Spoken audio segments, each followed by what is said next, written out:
ओम शांति। आज क्या है मीठे बाबा की मुरली मंथन की डेट है 14 जनवरी 2023। तो आज मीठे मीठे बाबा ने अपने बच्चों से कहे, अभी तुम्हारी काया बिल्कुल पुरानी हो गई है। बाबा आए हैं तुम्हारी काया कल्प वृक्ष समान बनाने। तुम आधा कल्प के लिए अमर बनते हो। भगवान कह रहे हैं कि मैं आया ही हूँ तुम्हारी काया जो बिल्कुल पुरानी हो गई ना, उसे नई बनाने, कल्प वृक्ष समान मतलब देवी देवता बनाने, जिससे तुम आधा कल्प के लिए अमर बन जाते हो। अच्छा, भगवान की लीला किस तरह से कैसे बच्चों की मदद करते हैं बाबा। हाँ, हम सुनते हैं। एक कथा है भक्ति की, बहुत सुंदर सी कहानी है। वृंदावन बिहारी लाल का हिसाब टाइटल है इसका। एक बार एक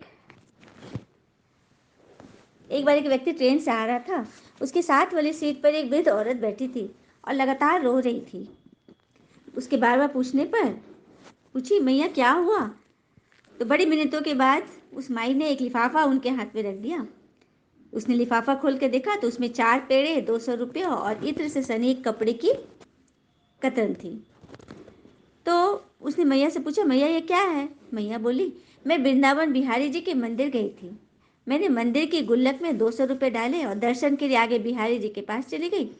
वहाँ पंडित जी ने मेरे हाथ में एक पेड़ा रख दिया।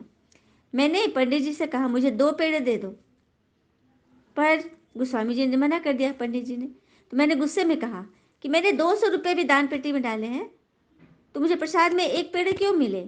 मुझे 2 पेड़े चाहिए। लेकिन उन्होंने नहीं दिया तो मैं कोसते हुए बाहर आ गई। मैं जैसे ही बाहर आई तभी एक बालक मेरे पास आया और बोला, मैया मेरा प्रसाद तो पकड़ लो, मुझे जूते पहनने हैं। वो मुझे प्रसाद पकड़ाकर खुद जूते पहनने लगा और फिर हाथ धोने चला गया। लेकिन काफ़ी देर तक वो वापस नहीं आया। मैं पागलों तक उसका इंतजार करती रही। काफ़ी देर के बाद मैंने उस लिफाफा खोल कर देखा, उसमें 200 रुपये। मैंने 2 पेड़े मांगे थे, उसमें 4 पेड़े थे और एक कागज़ पे लिखा हुआ था, मैया अपने लाला से नाराज ना हुआ करो। यही वो लिफाफा है। सुना? कहते हैं ना, भाव बिना बाजार में वस्तु मिले न मोल, तो भाव बिना हरि कैसे मिले, वो तो है अनमोल। देने के बदले लेना तो एक बीमारी है, और जो कुछ देकर भी कुछ ना ले, वही तो बाके बिहारी हमारे शिव बाबा है। ये देखा, भगवान आकर हमें कितना कुछ दे रहे हैं, स्वर्ग की बादशाही दे रहे हैं, लेकिन हमसे क्या चाह रहे हैं? हमारा कखपन ही तो चाह रहे हैं, हमारी कमी कमजोरियां तो चाह रहे हैं। यही चीज़ है। हम भगवान से शिकवा शिकायत तो कर देते हैं कि भगवान हमने तुमको इतना चढ़ावा चढ़ाया, हमने इतना इतना जप तप किया, तुमने हमें क्या दिया? लेकिन भगवान आए हैं हमें देने के लिए। जिस तरह से उस माता का अनुभव था कि उसको तुरंत मिल गया प्रत्यक्ष फल, तो यहाँ भी भगवान हमें प्रत्यक्ष फल देने के लिए हमारे साथ हो गए हैं। प्रश्न, इस वंडरफुल नाटक में कौन सी बात बहुत ही समझने की है? तो इस नाटक में जो भी एक्टर्स हैं उनका चित्र एक बार ही देख सकते, फिर वही चित्र 5000 वर्ष के बाद देखेंगे। 84 जन्मों के 84 चित्र बनेंगे, सभी भिन्न भिन्न होंगे। तो कहने का बात है कि अभी जो इस नाटक में हमारा अंतिम पार्ट है, वो बस इसी कल्प में एक बार ही दिखेगा, क्योंकि 84 जन्म हम लेंगे ना, तो 84 चित्र बनेंगे अर्थात 84 शरीर धारण करेंगे, तो सभी भिन्न भिन्न होंगे ना। और कर्म भी सबके एक साथ नहीं मिल सकते। जिसने जो कर्म किए वह फिर 5000 वर्ष बाद वही कर्म करेंगे। ये बहुत ही समझने की बातें हैं।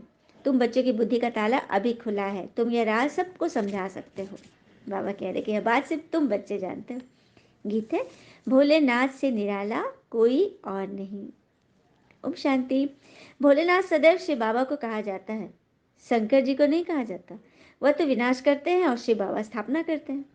इसको क्लियर करना बहुत जरूरी है कि शिव और शंकर में भेद है, जमीन आसमान का अंतर है। एक है पिता भोलेनाथ शिव, और शंकर जी हैं बच्चा। शिव बाबा है स्थापना के निमित्त और शंकर जी है विनाश के निमित्त। दोनों के कर्म भी अलग है, कर्तव्य भी अलग, वेशभूषा भी अलग है, धाम भी अलग है, सब कुछ अलग है, नाम भी अलग है, काम भी अलग है, सब कुछ अलग। हाँ, फिर बाबा कहते हैं तो ज्ञान सागर भोलानाथ शिव को कहेंगे ना, अब तुम बच्चे तो अनुभवी हो, जरूर कल पहले भी शिव बाबा आया होगा और अब आया है जरूर, उनको आना भी जरूर है, क्योंकि मनुष्य सृष्टि की रचना करनी है ना, नई दुनिया रचनी है। इस ड्रामा के आदि मदंत का राज बताना है, इसलिए जरूर यहाँ आना है। सूक्ष्म बतन में तो वो नहीं आएंगे ना, वहाँ नहीं आते, बाबा यहाँ आते हैं। शिव बाबा ही बिगड़ी को बनाने वाले हैं। जब सृष्टि तमो प्रधान हो जाती है तो सबको सदगति देने भगवान को आना पड़ता है। यादगार भी यहाँ है। मंदिर कहाँ बनाए हम, यहाँ बनाए ना, तो भगवान को यहाँ आना पड़ता है। फिर बाबा कह रहे हैं निराकार बाबा जरूर परम धाम में रहते होंगे, जैसे तुम भी सब मेरे साथ रहते हो। पहले जब मैं आता हूँ तो मेरे साथ ब्रह्मा विष्णु शंकर होते हैं। मनुष्य सृष्टि तो पहले से ही है, फिर वह कैसे पलटा खाती है, रिपीट कैसे होती है, फिर आधा कल्प के बाद भक्ति आरंभ होती है। बाबा खुद बैठ समझाते हैं कि पुरानी सृष्टि फिर नई कैसे बनती है। ये सारा राज बाबा हमें इस ज्ञान के द्वारा समझा रहे हैं। बाबा फिर कह रहे हैं कि मैं सम्मुख आया हूँ सभी को सदगति देने। माया रावण ने सभी की किस्मत बिगाड़ दी है, तो बिगड़ी को बनाने वाला भी तो कोई चाहिए। भगवान आ गए ना। बाबा कहते तुम मेरे नूरे रतन हो, सिक्की लदे बच्चे हो, अर्थात 5,000 से बिछड़े हुए बच्चे हो। शिव बाबा भी कहते तो ब्रह्मा बाबा भी कहते हैं। वह निराकारी बाप या साकारी बाप। परमात्मा है निराकारी पिता और ब्रह्मा बाबा साकारी शरीरधारी।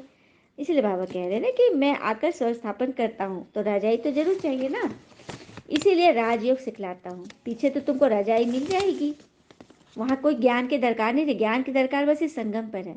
फिर ये साथ आदि सब भक्ति में काम आते हैं। ये ज्ञान मार्ग में इसकी दरकार नहीं है। फिर बाबा कहते हैं जब तुम पारस बुद्धि बन जाएंगे तब ये दुनिया भी पत्थर बुद्धि से बदल पारसपुरी बन जाएगी, स्वर्ग बन जाएगी, जिसके लिए मुझे पुरुषार्थ कराना है। तो बाबा तो जरूर मनुष्य सृष्टि रचने के लिए यहाँ आते हैं ना, जिसके तन में आते हैं उन द्वारा मुख वंशावली बनाते हैं। तो यह हो गई माता, बड़ी माँ अर्थात ब्रह्मा। कितनी गुह्य बात है।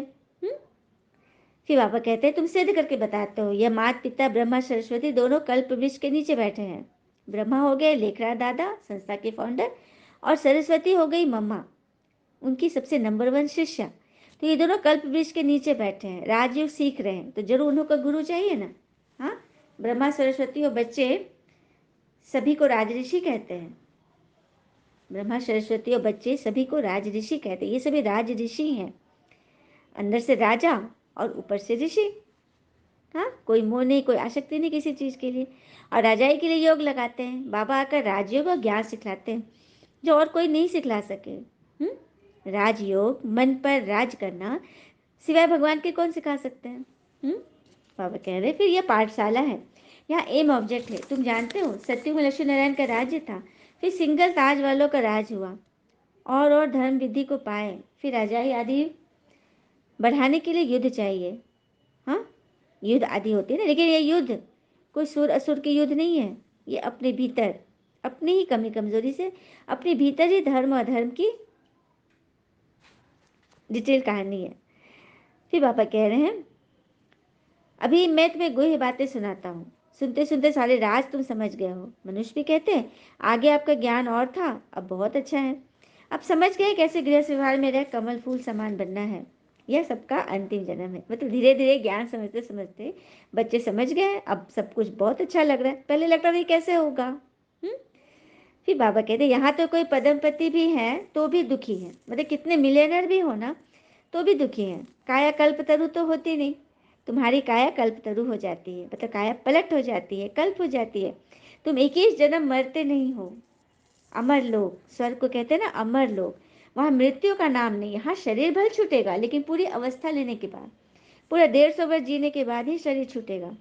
अभी तो सभी यहाँ पे सांवरे हैं, मैं सबको श्याम से सुंदर बनाना हूँ। विष का हथियाला कैंसिल कर ज्ञान अमृत का हथियाला बांधता हूँ। हाँ, समझाना ऐसे है जो वह कहे कि तुम तो शुभ कार्य कर रहे हो, तुम तो पूजन काम कर रहे हो, मतलब नेक काम कर रहे हो। तुम जब ये ज्ञान की बातें सुनाते हो तो लोग बहुत खुश होते होंगे। तो तुमको सबको सहन करना है, घर में झगड़ा भी होता है इस ज्ञान के लिए, तो तुम्हें सबको सहन करना है। तुम हो गुप्त शिव शक्ति सेना, तुम्हारे पास कोई हथियार नहीं। देवियों को बहुत हथियार दिखाते हैं। यह सब है ज्ञान की बातें, यहाँ है ही योग बल की बातें। तुम योग बल से विश्व की बादशाही लेते हो, बाहुबल से हद की रजाई मिलती है, बेहद की रजाई तो बेहद का मालिक ही देंगे।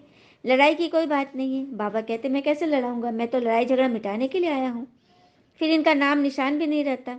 तब तो परमात्मा को सब याद करते हैं, कहते हैं मेरी लाज रखो, फिर भी एक में निश्चय नहीं तो और को पकड़ते रहते हैं। सच बात है, क्योंकि एक की याद ही नहीं है, एक का पता ही नहीं है, तभी तो और की तरफ ध्यान जाता है। तो हर एक को अपना मुखड़ा आईने में देखते रहना है, कहाँ तक हम लायक बने हैं सत्युग में राजधानी लेने के। यह कल्प कल्प की बाजी है, जो जितनी सर्विस करेंगे। तुम हो बेहद के रूहानी सोशल वर्कर्स, तुम सुप्रीम रूह की मत पर चलते हो, तो ऐसी अच्छी अच्छी पॉइंट धारण करनी है। बाबा आकर काल के पंजे से छुड़ाते हैं। वहाँ मृत्यु का नाम नहीं, यह है मृत्यु लोक और वह है अमर लोक। अच्छा, मीठे मीठे बच्चों प्रति भगवान की नमस्ते, हम बच्चों की भी प्यारे बाबा को नमस्ते। धारणा के लिए मुख्य सार, पहली पॉइंट, हम निराकारी और साकारी दोनों बाबा की सिकी लदी नूरे रत्न है। हम शिव बाबा के जीते जी वारिस बने हैं, इसी नशे में रहना है। योग बल से विश्व की राजाई लेनी है, पवित्रता की राखी बांधी है तो सहन भी करना है। जब पवित्रता का संकल्प लिया है तो फिर सहन भी करना है ना। हाँ, पतित नहीं बनना है, हिम्मत रखनी है। बाबा कहते हैं हिम्मते मर्दा तो मददे खुदा, भगवान हर एक की मदद करते, रिस्पॉन्सिबल बाबा है। वरदान है, सुख के सागर बाबा की स्मृति द्वारा दुख की दुनिया में रहते भी सुख स्वरूप भव। सुख के सागर बाबा की स्मृति द्वारा दुख की दुनिया में रहते भी सुख स्वरूप भव। सदा सुख के सागर बाबा की स्मृति में रहो तो सुख स्वरूप बन जाएंगे। चाहे दुनिया में कितना भी दुख अशांति का प्रभाव हो, लेकिन आप न्यारे और प्यारे हो, सुख के सागर के साथ हो, इसलिए सदा सुखी, सदा सुखों के झूले में झूलने वाले हो। मास्टर सुख के सागर बच्चों को दुख का संकल्प भी नहीं आ सकता, क्योंकि दुख की दुनिया से किनारा कर संगम पर पहुंच गए हैं। सब रस्सियां टूट गई तो सुख के सागर में लहराते रहो। क्या बोल रहे बाबा? जब रस्सियां होती है ना, कामनाओं की, इच्छाओं की, हद की किसी तरफ बुद्धि जा रही है, तो वो सब रस्सियां जब टूट गई, जब भगवान के नैया में बैठ गए और हमारी नैया चल पड़ी, तो बस सभी दुख की दुनिया से हम उपराम हो जाएंगे। किसी प्रकार का कोई दुख नहीं, क्योंकि सुख के सागर बाबा की स्मृति से हम सुख स्वरूप बन रहे हैं। स्लोगन, मन और बुद्धि को एक ही पावरफुल स्थिति में स्थित करना ही एकांतवासी बनना है। मन और बुद्धि को एक ही पावरफुल स्थिति में स्थित करना ही एकांतवासी बनना है। एकांत अर्थात एक की याद में अपने देह भान का अंत कर लो।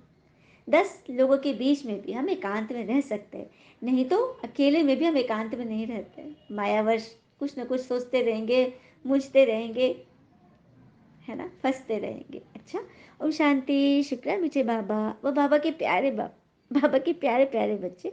All is well always. ओम शांति।